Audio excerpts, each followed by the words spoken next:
spéciale et une Nishmat des grandes tzadikim, Rabbi Shaul Pinto Alav Shalom et Rabbi Shlomo Pinto, son petit-fils Alav Shalom.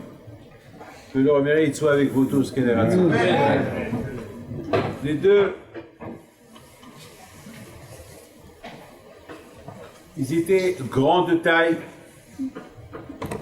dans la Torah. On pouvait même dire que c'est eux, c'est grâce à eux qu'aujourd'hui nous sommes là.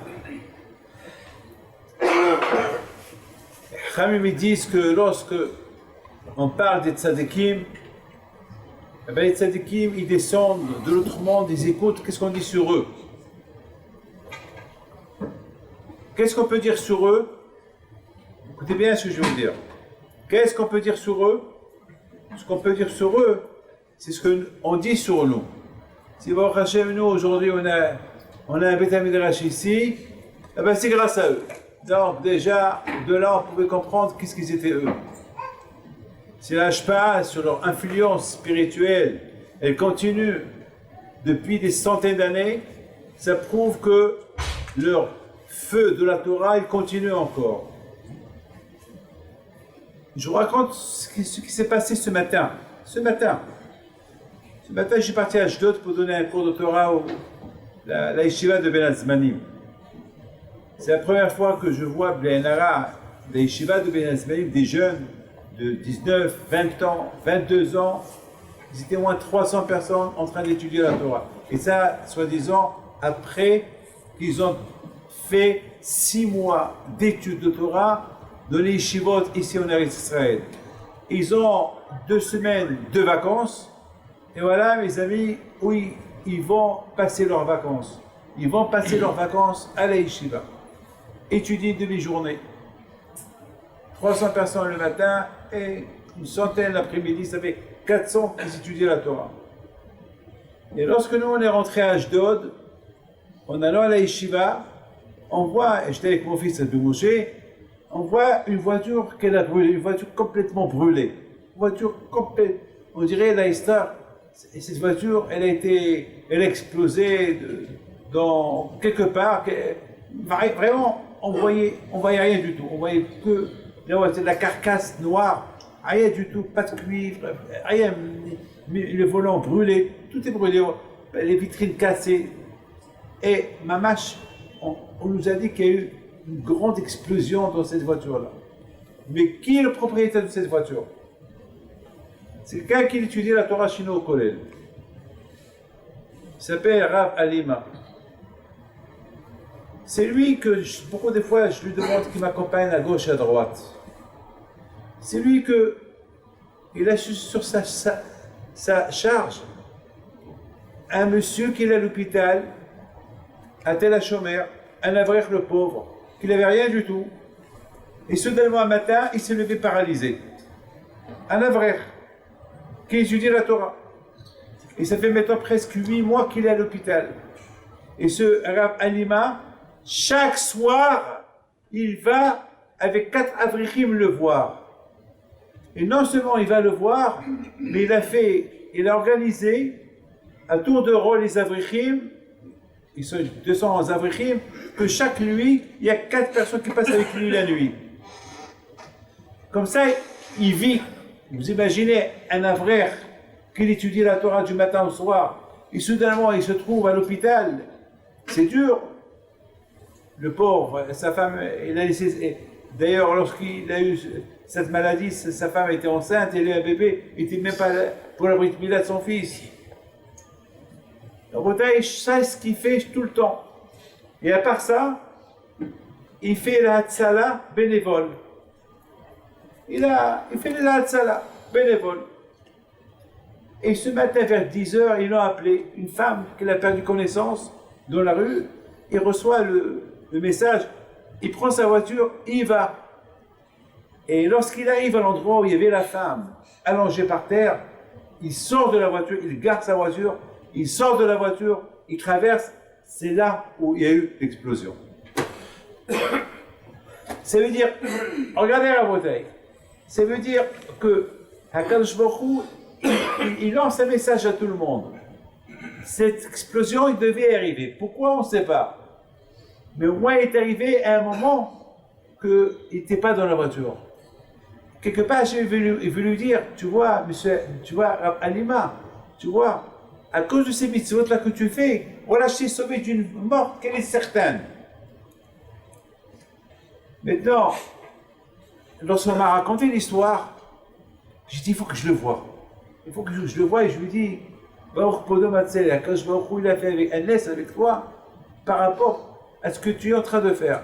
C'est ce que tu fais, au tzedaka tatzim mavet. Tu fais la tzedaka, la charité, avec ton temps, avec ton énergie, avec ton zman. Tu donnes ton temps gratuit, bénévole, pour faire des mitzvot. Voilà quand je vois où il t'a sauvé ta vie. Moi, j'ai pensé à ça. Et voilà, je vois qu'il traverse la rue. Vite, je dis à mon chemin, arrête-toi. Et je vais vers lui, je lui dis, Alima, Baruch Podo Matzeh, la Tosh Baruch. Il me dit, Baruch Hashem, ça m'est arrivé au moment que je sors de la voiture pour aller porter secours à une femme. Qu'est-ce qui s'est passé? Je ne sais pas. La voiture, elle a explosé. Maintenant, c'est à la police de voir ce qui s'est passé. Je ne sais pas. C'est des choses dans le monde. Alors, vous savez pourquoi je raconte ça? Je raconte ça parce qu'il y a un message que, quelque part, vous savez que le bon Dieu, il ne nous parle pas aujourd'hui. On n'a pas des prophètes qui viennent chez nous et qui nous disent, vous savez, comme Yona, comme Rémia, comme Moshe, comme Eskiel, tous ces prophètes qu'on avait avant. On ne les a pas aujourd'hui. On n'a pas de prophète aujourd'hui. Alors, Akash Baruch Hu, il nous lance des messages. Il nous parle avec des messages. Par exemple, là, parmi les messages dans lesquels Akash Baruch Hu nous parle, si on parle, mettons, on a quitté l'Égypte. Et chaque jour, on parle de l'Égypte. Mais à Botaï, la sortie de l'Égypte, il faut savoir une chose, que dans la sortie de l'Égypte, Akadosh Baruch Hu nous a montré sa grandeur. Combien on était aussi bas en Égypte, on était des esclaves, on était rien du tout. On ne pouvait même imaginer qu'un jour on allait être libéré. On peut imaginer qu'on est riche, mais eux, de leur imagination, c'est impossible qu'un jour on aura un repas normal. De leur tête, ça veut dire jamais on aura un repas normal. Ça veut dire, ça fait 400 ans qu'on souffre, c'est 400 ans de souffrance éternelle. Je crois qu'ils ont oublié qu'il va y avoir un jour de la Géoula. Ils ont oublié. Et voilà, Akadosh Baruch Hu, il lui envoie Moshe Rabbeinu, il les libère. Mais Akadosh Baruch Hu, il leur a demandé une chose qui est incroyable à faire. Laquelle? Il leur dit, Mishru ukhu lachem sek. Il leur dit, vous allez prendre la Avodah Zara, l'idolâtrie égyptienne, et vous allez l'égorger. Et non seulement vous allez l'égorger, mais vous allez prendre le sang de cet animal et vous allez le mettre à la place de la mezouza. Et non seulement ça, vous allez faire du michoui. Vous allez griller cette viande-là, et jusqu'à que partout en Égypte, on va sentir que la fumée de la viande. Ça veut dire que Hachem, il a mis les Juifs dans un grand danger, un danger de mort. Alors c'est quoi le message? Pourquoi Akadosh Baruch Hu, il met les Juifs dans cette situation-là? Est-ce que nous, on préfère que le bon Dieu nous protège? On ne veut pas rentrer dans des situations qui sont dangereuses. C'est pas la peine. Je préfère qu'il n'y ait pas de miracle, que j'ai peur. Si je dis à quelqu'un, ouais, tu sais, tu vas avoir une grande maladie, mais il y aura un miracle. Non, non, je t'en prie, je veux pas de miracle, je veux pas de maladie. Je veux pas la peur. C'est pourquoi? Peut-être qu'il va m'oublier. Il n'y aura pas. Peut-être qu'on va faire une faute. Vous savez, on dit, on n'a pas le droit de compter sur un miracle. On n'a pas le droit de compter sur un miracle. Il ne faut pas compter sur un miracle. Il ne faut pas demander à Kadosh Baruch Hu un miracle. Demander à Kadosh Baruch Hu, prier à Kadosh Baruch Hu, mais pas de miracle. Pourquoi Kadosh Baruch Hu? C'est vrai. Kadosh Baruch Hu, il a un message à nous lancer ici. Pourquoi souffrance? Pourquoi cette souffrance-là? Quand Israël, ils doivent avoir peur de prendre, parce que vous imaginez, la Gemara dit que lorsque les Juifs, ils ont pris le brebis ou l'agneau, et l'Égyptien, pour eux, c'est la Avodah Zarah. C'est quoi ça? Pour eux, c'est l'idolâtrie. Ils vénéraient tout cela. Qu'est-ce que vous faites avec ça? Eh bien, Hachem, il nous a demandé de le prendre et de le sacrifier et de le manger. Ça fait scandale, hein? L'Égyptien, la Gemara dit que les Égyptiens, ils étaient tellement en colère jusqu'à qu'ils grinçaient leurs dents, jusqu'à que leurs dents tombaient tellement qu'ils étaient en colère contre les Juifs. Mais ils n'ont pas réussi à les tuer. Parce qu'Akadosh Baruch Hu, là, il a montré qu'il était capable. Parce qu'Akadosh Baruch Hu, avant Akadosh Baruch Hu, c'était important pour Akadosh Baruch Hu qu'il montre aux Égyptiens que lui, c'est le protecteur de Am Israël, que En Od Milibado, qu'il n'y a pas un autre Dieu que lui. Il ne faut pas qu'un jour l'Égyptien ou les Juifs ils vont dire ouais, l'Égyptien, le Dieu égyptien, ils sont forts, la preuve, voilà, ils sont restés vivants. Alors, quand je trouve ce qu'il a fait avant que les Juifs ils ont quitté l'Égypte, il leur a dit prenez le Dieu égyptien et vous allez l'égorger. Comme ça, vous allez voir qu'il n'y a rien, c'est du bidon. Il n'y a rien dans cette Avodah Zarah là. Il n'y a rien du tout. Donc, les Juifs, lorsqu'ils ont quitté l'Égypte, ils ont quitté l'Égypte avec l'idée qu'il y a quoi à que le Dieu égyptien n'existe pas. La preuve, voilà, ils l'ont égorgé, ils l'ont tué et ils l'ont vengé devant eux, et eux, ils ne pouvaient rien faire. Mais la question se pose, quelle est la raison pourquoi il a fait ça? Quelle est la raison? Pourquoi faire peur aux Juifs? Pourquoi? Quelle est la raison? Vous savez, la semaine dernière, alors je suis venu en Israël, on était en Argentine, et de là-bas, on a fait avec mon fils, et d'abord, on vient à Paris, et lui, il est resté à Paris, et moi, je devais récupérer ma fille pour venir en Israël. Et on a découvert qu'on n'était pas assis ensemble. J'ai été choqué.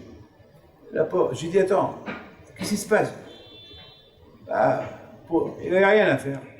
Donc, tout de suite, on a essayé avec elle d'arranger des billets. Ouais, on dirait que comment ça s'appelle? Mon fils, avec William Marciano, ils ont tout fait pour payer n'importe quel prix, rien qu'on nous met ensemble. Rien, le computer était bloqué. Ça veut dire qu'il n'y avait rien à faire. Il n'y avait rien à faire. Et j'avais un tsar. J'avais un tsar. J'ai dit, quand je vois, pourquoi tu me fais ça? Hein? On est des amis. Je vous pose une question. Qu'est-ce qu'il est pour vous, Akadosh Baruch Hu? Alors, regardez-moi tous. Il est quoi pour vous, Akadosh Baruch Hu? Un père? Un ami? Il est quoi? Il est quoi? Akadosh Baruch Hu, il est tout pour nous. Si vous le voulez comme ami, c'est Ma'ana Haï Vere'aï. Vous le voulez comme un frère, c'est un frère. Vous le voulez comme un père, c'est un père. Vous le voulez comme une sœur, c'est une sœur. Vous le voulez comme un papa, c'est un papa. Vous le voulez comme un roi, Malkino, c'est un roi. Comme vous le voulez, il est. Parce qu'il y a beaucoup de gens qui n'aiment pas le frère, mais ils aiment la mère. Il y a ceux qui n'aiment pas la mère, ils aiment le frère. Il y a ceux qui n'aiment pas le frère, ils aiment son patron. Alors, comme vous voulez. Comme vous voulez, c'est Akadosh Baruch Hu. Alors moi, je m'excuse de vous le dire, j'adore Akadosh Baruch Hu parce que je n'ai pas trouvé mieux que lui. Eh bien, je n'ai pas trouvé mieux que lui. Et jamais je trouverai mieux que lui. Et il n'y a pas mieux que lui. Et jamais il y aura quelqu'un mieux que lui. Donc c'est lui, pour moi, il est tout. Donc, je pourrais me permettre de lui dire, Hachem, pourquoi, attends, je suis crevé. Après 10 jours en Égypte, en Argentine, c'est l'Égypte. 10 jours de travaux forcés, de souffrir, pas dormir, recevoir, et les cours, Pourquoi tu me fais ça? Ben, le message était clair que je pouvais découvrir Akadosh Baruch Hu, même après je suis monté en haut, et j'ai dit à ma fille, apporte-moi un café. Aujourd'hui, on va être séparés. Bon, allez, on va se revoir à Tel Aviv. Ça, c'est la première chose. Dans ma vie, j'ai eu beaucoup de fois, j'ai eu des... C'est quoi le message ici?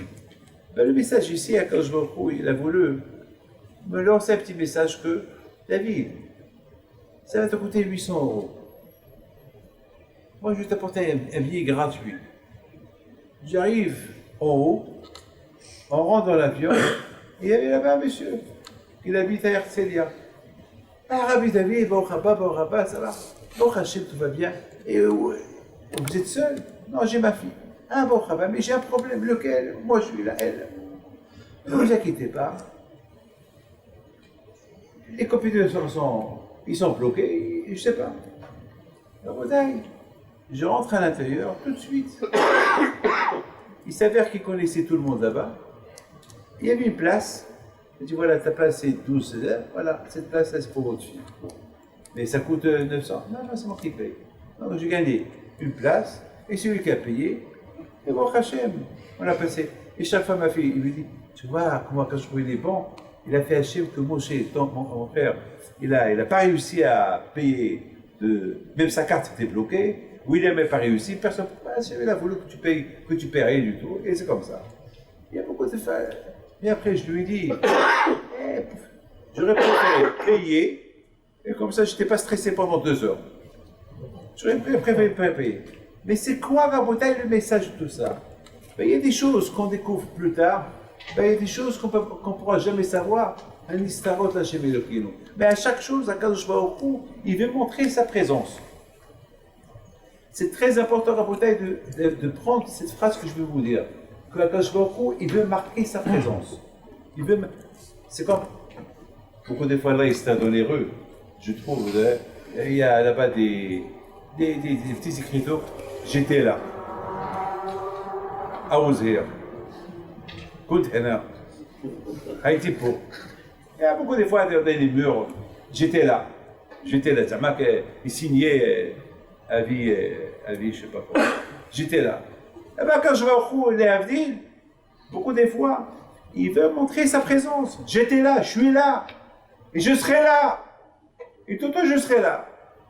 C'est quand je vais au Khou, il envoie des épreuves à quelqu'un, c'est pas violent pour lui faire peur.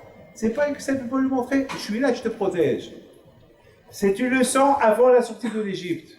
Avant que les Juifs ils ont quitté l'Égypte, c'était important quand je vous montre au Bnei Israël, en leur faisant prendre l'idolâtrie égyptien et l'égorger et passer toute cette peur uniquement pour qu'ils sachent plus tard, voilà, avec tout ce qui s'est passé, rien ne s'est passé. Hakadosh Baruch Hu les a protégés. Il était là. Quand il était là, il sera là. Et quand il sera toujours là, il était là. C'est le message d'Hakadosh Baruch Hu. Le message d'Hakadosh Baruch Hu, toujours, il nous envoie des messages. Toujours, je suis là, je suis là, je suis là.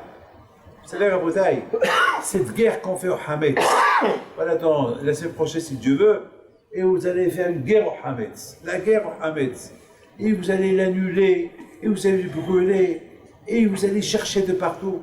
Il y a, je ne sais pas si vous, à Lyon, il y a une femme, et je ne sais pas si vous connaissez Laurent Elbaz, Gabi Elbaz, Rémi Elbaz, la famille Elbaz. Leur maman, la maman, c'est une tzadékette.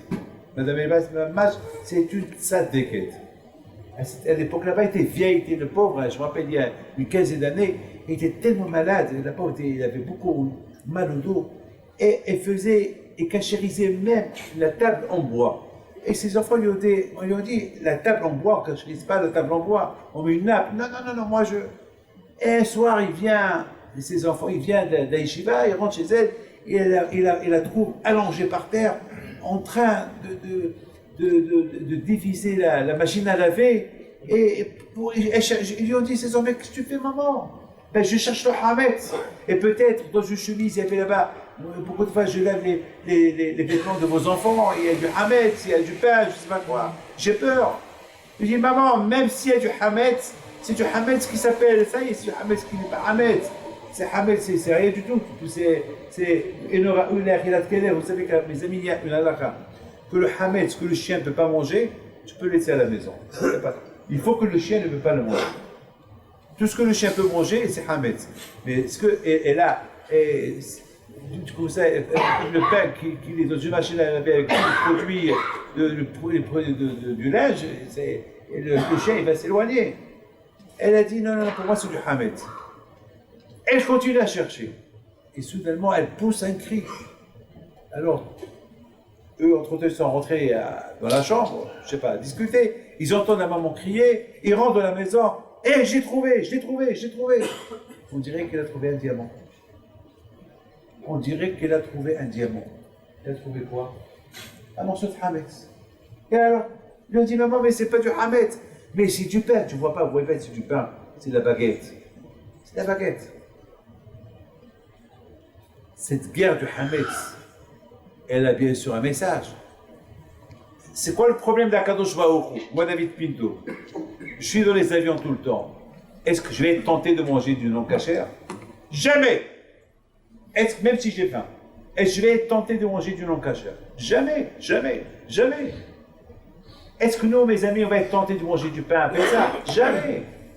Ceux qui veulent manger le pain, ils vont manger, même si c'est interdit, ils vont le manger. Ceux qui veulent manger du porc, ils le mangent. Alors, pourquoi la Torah n'a pas fait que à Pessah, on ne mange pas le pain, mais il peut rester à la maison? Bon, les Tosfot, ils disent, parce qu'on a l'habitude de manger le pain toute l'année, alors on risque d'oublier. Mais mes amis, quand même, on ne va pas oublier du pain. Si la Torah elle nous donne une loi, ne mangez pas le pain à Pessah, bien sûr qu'on ne va pas manger le pain. C'est quoi cette guerre du pain? La guerre, une guerre, Balirae, Balimatsé, on n'a pas le droit. Vous savez, Rabota, écoutez bien ce que c'est halakha que je vais vous dire. Écoutez bien cette halakha qui va vous secouer. Vous savez qu'à part la bdika de Hametz, qu'on fait à Pessah, il faut faire le bitoul. Bitoul, ça veut dire qu'il faut annuler. Je vous pose une question. Si maintenant, vous avez oublié de faire le bitoul, vous avez oublié d'annuler le Hametz, mais vous avez fait la bdika à la maison, et pendant Pessah, vous avez trouvé un morceau de pain dans la maison, ou après Pessah, est-ce que vous avez fait une avera pendant Pessah ou pas?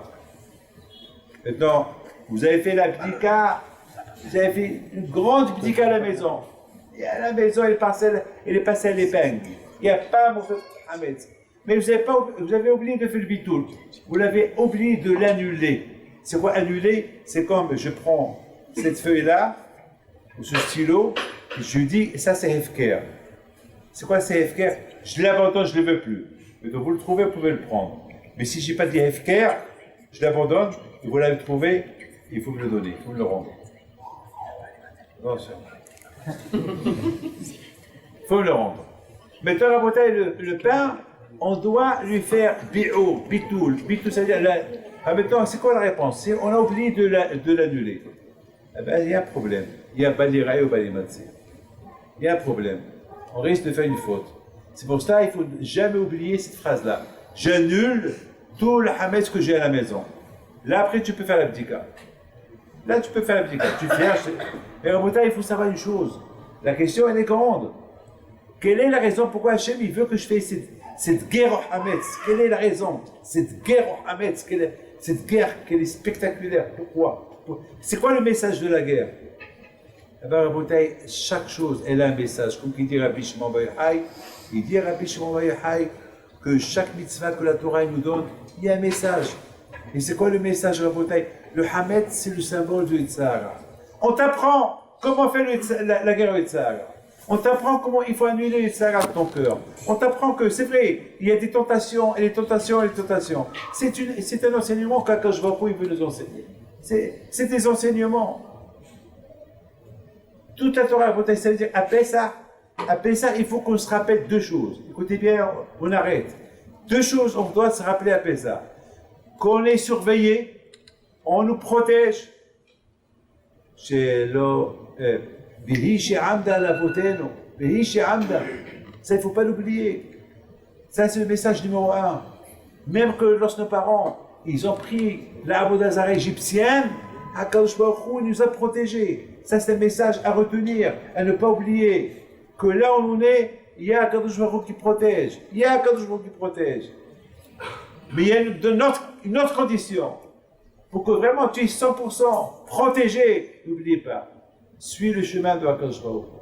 Le Yitzhara est très fort. De la même façon que tu fais la guerre au Hametz, comme ça tu dois faire la guerre au Yitzhara. Et comment tu fais la guerre au Yitzhara? La suite. C'est quoi la suite? La Torah. La Torah Kedusha. La Torah Kedusha. Ça, Rabotai, c'est très... Ça, c'est mes amis, c'est les messages de la Kadosh Baruch Hu.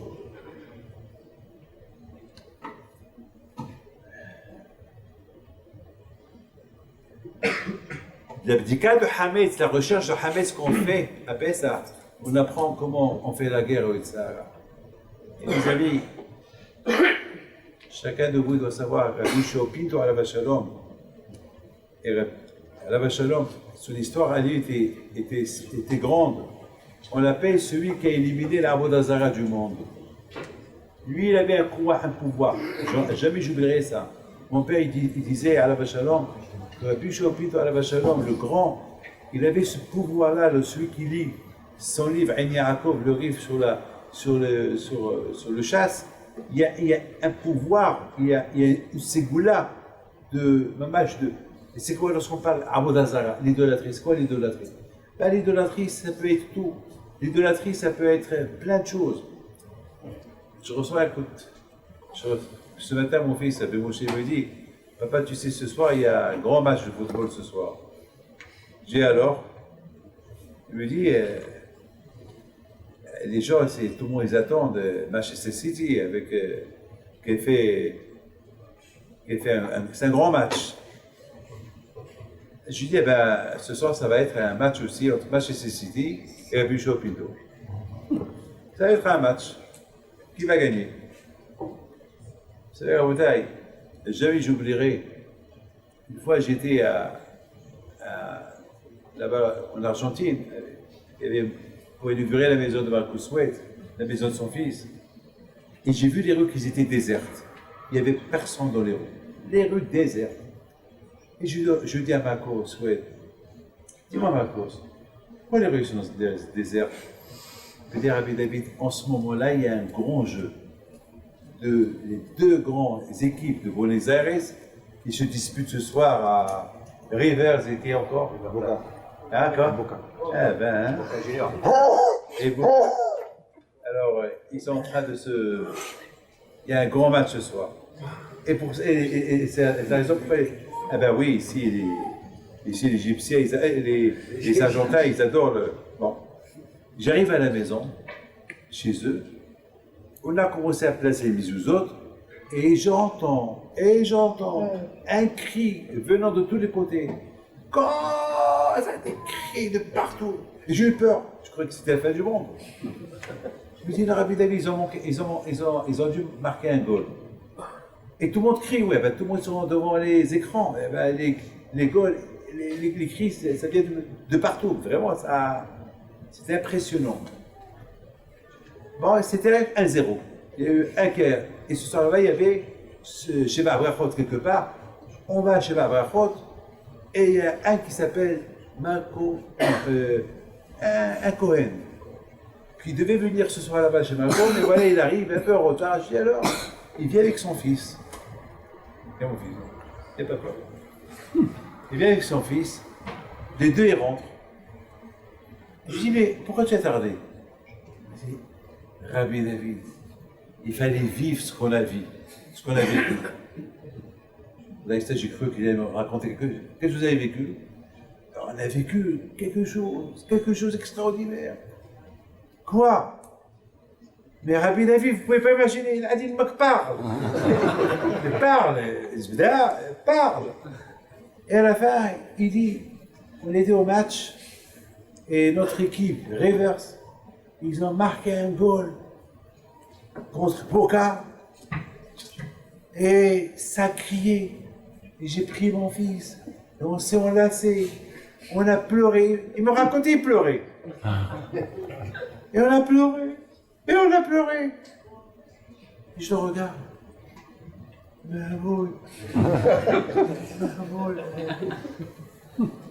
Et je vois son fils, il continue à pleurer. Je lui dis, dis-moi,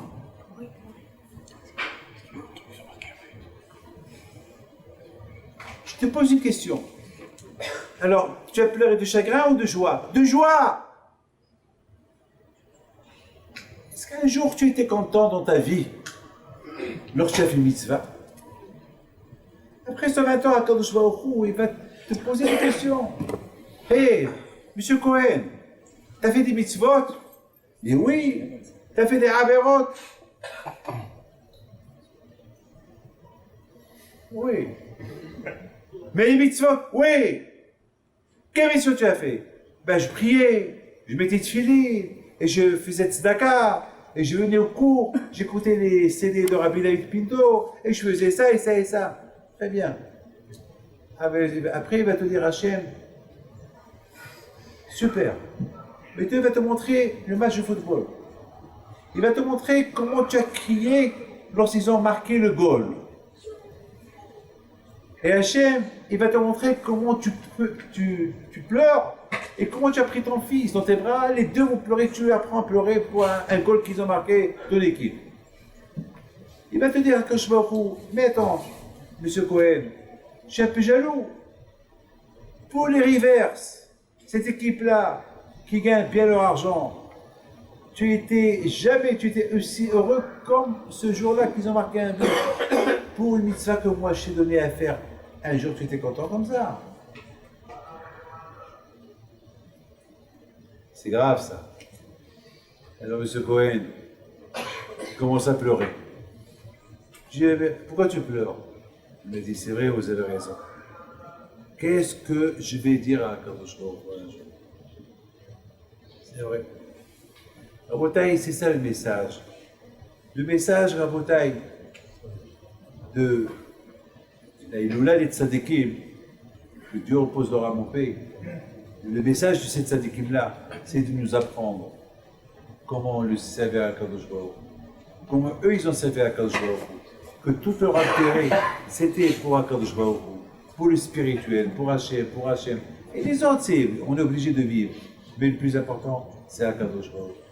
C'est ça, Rabotai, le message. C'est ça le message de Pessah. Le message de Pessah, c'est bien sûr d'être heureux, d'être content, etc., etc. Mais le message de Pessah, c'est vraiment, c'est la libération. Est-ce qu'on est libre? Est-ce qu'on a goûté la sortie d'Égypte? On la goûte par rapport à Pessah, mais vraiment on l'a goûté. Mais on ne l'a pas encore goûté. Parce que la sortie d'Égypte, ce fut, on attend la deuxième. Et la deuxième, si Dieu veut, c'est celle qu'on va voir à Mashiach qui va venir. Mais pour qu'on puisse bien la vivre, Be'ezat Hashem, il faut se préparer de maintenant. De maintenant, il faut se préparer. Que chacun de nous, il se prépare Be'ezat Hashem à cette Géoula Atidid, cette libération future. Alors Be'ezat Hashem, que les épaules de cette Tzadikim-là, que je vous protège. Et sachez une chose, vous sortez de là avec un paquet de galettes que vous avez mangé chez vous après ça, mais n'oubliez pas une chose, que chaque chose qui arrive, Hashem Shalom, c'est pas, ne prenez pas les mauvaises choses qui arrivent de la Akadosh Baruch Hu comme un châtiment, comme une punition. Non, Hashem Shalom, il faut la prendre bien. Toutes les choses qui arrivent, ça arrive uniquement, il y a toujours le bien qui va arriver, et il va arriver toujours après. Vous savez, toujours après, derrière n'importe quelle chose qui peut arriver, il y a une bonne chose qui arrive toujours plus tard. Beaucoup de fois, lorsqu'il y a une épreuve, après l'épreuve, il y a toujours, on surmonte l'épreuve, après c'est des bonnes choses qui arrivent. On a vu l'épreuve d'Abraham et Yitzhak, et après c'est le bonheur, etc., etc. Hier, attends que les épaules de ces deux grandes tzadikim soient avec vous, ברכה והצלחה, בריאות, פרנסה טובה ברכה מבוקעת בידי שבת טוב, וחלקות ימים שנים, ורצון למען. On va faire tout de suite arbitre, et après je vous donne un paquet de galettes, et rentrez chez vous, et si Dieu veut, bonne fête de Pessah, et après Ben Hachem, on va faire la Parnassa, comme ça vous avez une bonne année, une bonne Parnassa, ברכה מבוקעת.